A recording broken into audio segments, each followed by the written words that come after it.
Hey, welcome to another episode of Guitar Love. This is a video series where I pull out an instrument I've made over the last few years, check how it's holding up, dust it off, see how it looks, plays, and sounds. And this time around, it's the very cool Gladiator electric guitar. Built this guitar probably about a year and a half, 2 years ago, and I think it's still holding up pretty good. It's my first attempt at a glitter finish. This is the very first one where I tried to actually use the glitter paints, and I have to be honest and say it was a complete fail. But it was definitely a learning lesson. I'll try to give you some close-ups later after the playing demo, but the clear coat that I used was definitely not the correct one, and this is the pre-logo stage. That's where the logo first came from that I use now for my headstocks, and that was hand cut. That was before I had a Cricut machine. But yeah, this shape of this guitar is very unusual, very cool, kind of based off a picture I seen online, some Ed Roman's guitars.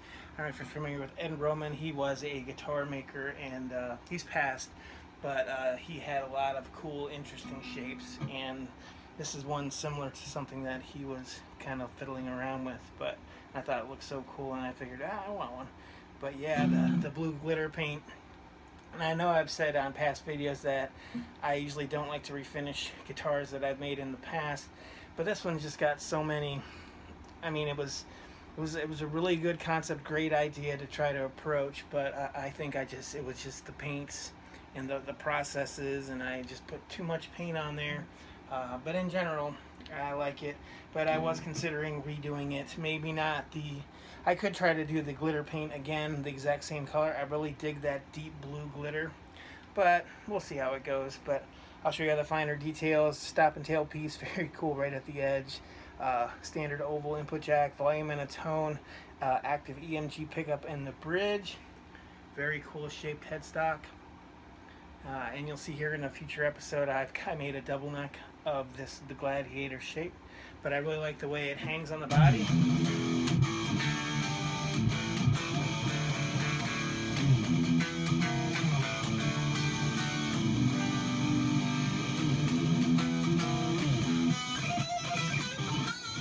Definitely a shred neck by every stretch, but the only thing bad about the shape is to get to the higher frets. I mean, you can reach them, but you kind of have to work around the space here, because your hand does kind of get in the way of it. So where you can reach the highest notes and do some solos in there, but you have to prepare, you have to plan ahead.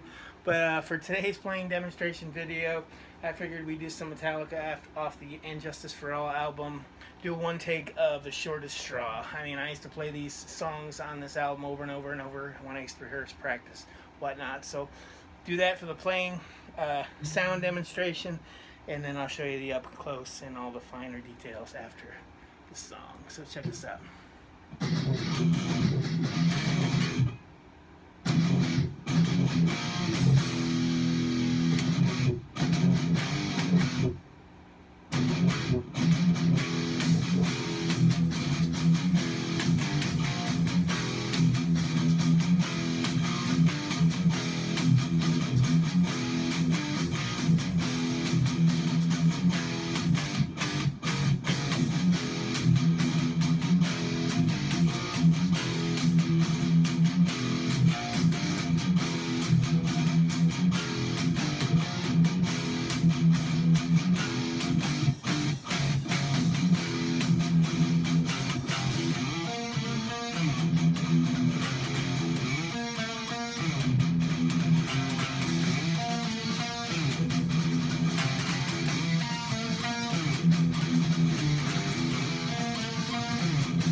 Alright, very cool.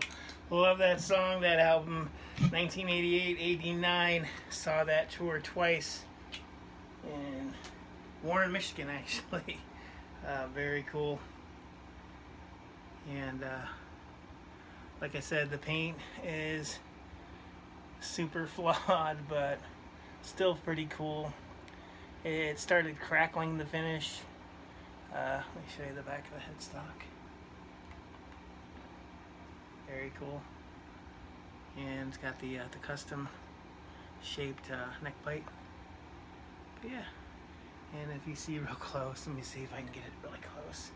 I did try to sand and buff out the crackles on the back, but I seen that the paint was so soft that anything it rests against, no matter how long it had time to cure, that it still was able to leave impressions in the finish.